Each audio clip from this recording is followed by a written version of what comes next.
Hello everyone, welcome to my YouTube channel digital podcast. આજે આપણે આ ચેનલમાં જે 12 પાસ પછી જે ભરતી આવેલી છે રેલવેમાં તે વિશે થોડીક માહિતી મેળવશું। કોણ કોણ તે આ એલિજિબલ છે આ ભરતી માટે અને કોણ કોણ આ ફોર્મ ભરી શકે અને કઈ કઈ જગ્યા માટે ભરતી છે એ આપણે જોઈશું।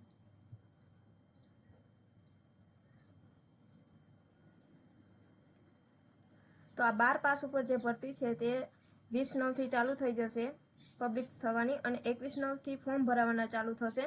21/9 થી 20/10 સુધી ફોર્મ તેમના ભરાશે અને જો ફી પેમેન્ટ એક દિવસ વધારે આપવામાં આવશે, જેથી જે લોકોને ફી પેમેન્ટ બાકી રહી જાય એ લોકો 21 તારીખ સુધીમાં 21 થી 22 તારીખ સુધીમાં તે ફી પેમેન્ટ કરી શકે છે। ફી પેમેન્ટ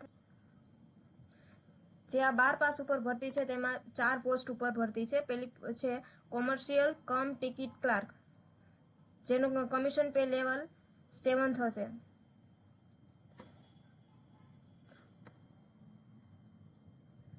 તેમાં પહેલી પોસ્ટ છે કોમર્શિયલ કમ ટિકિટ ક્લર્ક, તે કમિશન પે લેવલના કમિશન 3 ઉપર તેમનો પગાર ચૂકવવામાં આવશે, જે 21,700 છે।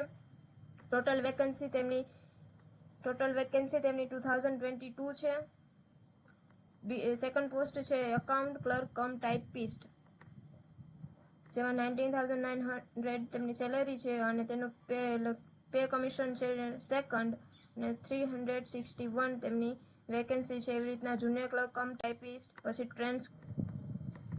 SC/ST માટે જે કાસ્ટ સર્ટિફિકેટ સેન્ટ્રલ ગવર્મેન્ટ કાઢી આપે તે હોવું જોઈએ, તેમને તેમના મામલતદાર કચેરીએ જઈને અપ્લાય કરવાનું રહેશે। એજ લિમિટ કોની કેટલી રહેશે તે આ પીડીએફમાં આપેલી છે, તો પ્લીઝ આ પીડીએફને એકવાર ગો થ્રુ કરી લેવું, જેથી તમને બધી ડિટેલની જાણકારી રહે, તો તમને આ પ્રોસેસમાં થોડી સરળતા રહે।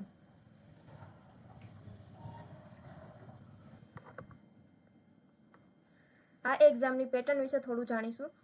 આ એક્ઝામની પેટર્નમાં 2 સ્ટેજમાં એક્ઝામ લેવામાં આવે છે। પહેલા સ્ટેજમાં 3 સબ્જેક્ટ હોય છે। પહેલા તો જનરલ અવેરનેસ, બીજું મેથેમેટિક્સ અને જનરલ રીઝનિંગ, જેમાં જનરલ અવેરનેસ 40 માર્કનું હોય છે, મેથેમેટિક્સ 30 માર્કનું હોય છે અને રીઝનિંગ 30 માર્કનું હોય છે। એમ ટોટલ 100 ક્વેશ્ચન હોય છે અને એક્ઝામનો ડ્યુરેશન 90 મિનિટ્સ હોય છે।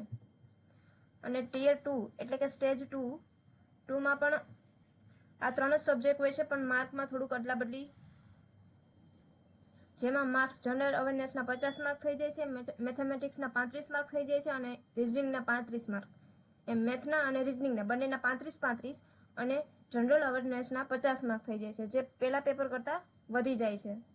અને આમાં પણ ટાઈમ ડ્યુરેશન 90 મિનિટ્સનો જ હોય છે અને ક્વેશ્ચન વધી જાય છે, 120 થઈ જાય। આ પેપરમાં નેગેટિવ માર્કિંગ પણ હોય છે અને નેગેટિવ માર્કિંગ 1/3 હોય છે, જેમ કે 0.33% 1/3 હોય છે।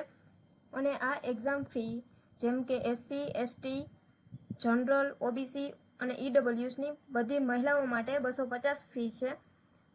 વિદ્યાર્થી મિત્રો, તમને એક ખાસ સૂચના છે કે તમે જે ફોર્મ ભરો છો ત્યારે જે ફીઝનું પેમેન્ટ કરો છો તે પેમેન્ટ તમારા ફોનમાંથી જ કરવું, કેમ કે તે ફીઝ રિફંડેબલ છે।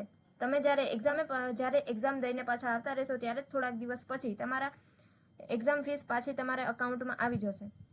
અહીંયાથી તમે આ પીડીએફમાં તમે અહીંયાથી ડાયરેક્ટ સિલેક્ટ કરીને ફોર્મ ભરી શકો છો, ક્લિક કરીને, જેમ કે આપણે ગુજરાતમાં અહેમદાબાદ બોર્ડ ઉપર ક્લિક કરી અને અહીંયાથી ડાયરેક્ટ વેબસાઇટ ઉપર જઈને ત્યાંથી ફોર્મ ભરીને આપણે ફોર્મ સબમિટ કરી શકશું।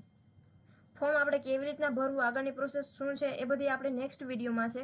ફોર્મથી સ્ટાર્ટિંગથી લઈ અને એન્ડિંગ સુધી ફોર્મ કેવી રીતના ભરવું અને સબમિટ કેવી રીતના કરવું, PDF ડાઉનલોડ કેવી રીતના કરવી, ફોટોસ, ડોક્યુમેન્ટ્સ બધા અપલોડ કેમ કરવા, એ તમને બધાએ નેક્સ્ટ વિડીયોમાં તમને ખબર પડી જશે, જેમાંથી તમે જોઈને ભરી શકશો તમે તમારા મોબાઈલમાં જ।